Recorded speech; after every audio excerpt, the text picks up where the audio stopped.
Disponible d'ici quelques jours chez nous, Borderlands The Pre-Sequel explore cette période relativement longue entre les 2 épisodes sortis jusqu'à présent.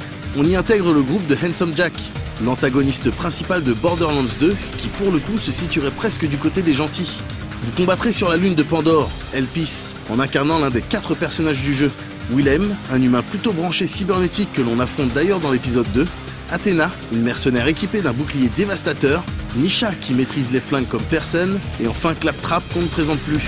Si le passé de Handsome Jack mérite effectivement d'être compté, on peut éventuellement se demander ce qui a poussé Gearbox Software et 2K à développer The Pre-Sequel plutôt qu'un Borderlands 3. James Lopez, producteur chez Gearbox, et Steve Mender-Jones, gameplay designer chez 2K Australia, ont pu répondre à certaines de nos questions, dont celle-là justement. Well, one, it was the story that 2K Australia kind of pitched to us after GDC, and also because we were looking at a lot of the fan feedback, and there's a large desire to know more about Jack and to understand and learn more about what happened between Borderlands and Borderlands 2. Because when you play Borderlands 2, there's this huge chunk of time that's elapsed between that one and Borderlands 1, and there's a lot of questions that were never answered. It seemed like a great place to start. There's a lot of story to be told in the Borderlands universe, and it doesn't always have to be the story that are kind of like moving forward. There's plenty of opportunities to tell more tales about what happened between those 2 games. So that seemed to make the most sense to us. Yeah, I think like James says, it was also a great opportunity to just revisit some of the characters that the players have said they really love, like not just Jack, a lot of all of the Vault Hunters are characters that the players already know, so it was a great opportunity to give that to them. And on top of that, the other thing that the players had always asked for, like as they saw it up in the sky in Borderlands 2, it's like they see the moon up there and they see the Helios space station, and they're just like, that looks really cool, I wonder what's going on up there. So this was just a great opportunity for us to deliver that to the fans. The Pre-Sequel se pointe avec quelques nouvelles features inhérentes à l'environnement dans lequel on évolue désormais. La lune Elpis implique effectivement une gravité moindre que sur Pandore. Il en résulte des sauts plus importants, mais aussi toute une gestion autour de votre réserve d'oxygène. S'il reste important pour votre survie, l'oxygène n'est pas une simple deuxième barre de vie.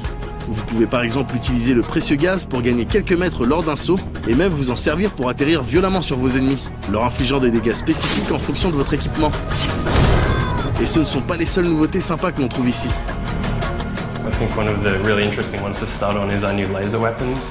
It's a whole new category of weapons that is out there for you to find, and it was a pretty simple idea when we said, hey, we're making a Borderlands game in space, what is something that we would want? And it's just, we want lasers.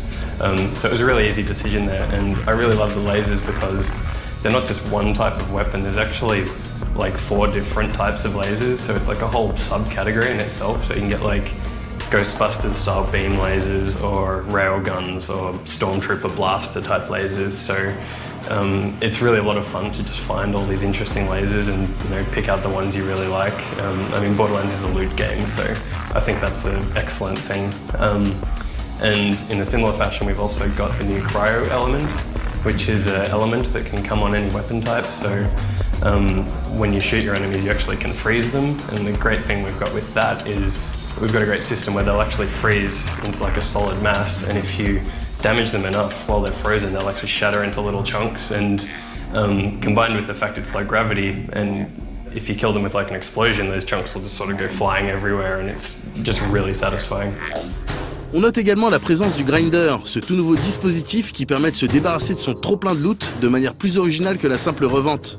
Concrètement, on balance des items dans cette machine et quelque chose de potentiellement mieux en ressort.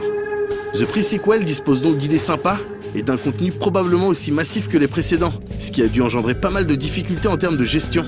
I think for me the most challenging thing is like knowing when you need to kind of just start focusing on polishing what you have, Borderlands games have a lot of content in them. They always have. They're long games, especially whenever you factor in the fact that you have 4 playable characters. On Borderlands 1, we had 2 playthroughs. On Borderlands 2, we had 3 playthroughs. You think about all that content, that's just all the hours that go into that right there. And on top of that, we're still trying to put in like as many maps as we can, as many missions as we can, as many cool characters as we can. But there's a point where you have to just focus on making what you have as good as it can be, so that you can deliver the most polished experience possible. And it's always kind of it's always sort of bittersweet, you know, because it's nice to know what's going to be in the final product because you can just start to focus on that. But it's kind of sad also because, you know, there's all these ideas for missions and things that we want to do that at a certain point we just have to go, not this time, you know. And so I think that's always, for me, that's one of the most frustrating and challenging parts of the process. Mais la gestion du contenu n'est pas le seul challenge que l'équipe a dû surmonter pendant le développement. A lot of my work was on the Vault Hunters and their skills and their action skills. It was an interesting challenge because being the third main installment in the Borderlands series, we've got a lot of fans who are quite adept at the game, like they're really good at it, they know their Borderlands inside out, so designing the skills, you got to keep those players in mind, so you want, like, we're a little bit more ambitious, a few more sort of technical and advanced kind of skill trees and stuff, but on the other hand, you know, we need to make sure that these characters are suitable to play for new players entering the franchise, so it's sometimes tricky to strike a balance between catering to both of those types of players, but I think between all the designers we had on that, we did an excellent job, and I think all 4 of the characters can appeal to all types of players, and I think that's turned out really well. On espère être effectivement enthousiasmé par The Pre-Sequel, même si Gearbox Software n'est pas systématiquement synonyme de qualité, à l'image des Aliens et autres Duke Nukem qu'on essaie encore d'oublier. Mais lorsqu'il s'agit d'une de leurs licences, ils semblent être un peu plus attentifs. Quelle que soit la configuration, on sera de toute manière amené à vous reparler de ce prochain Borderlands pour sa critique prévue dans un classé 18+, très prochain.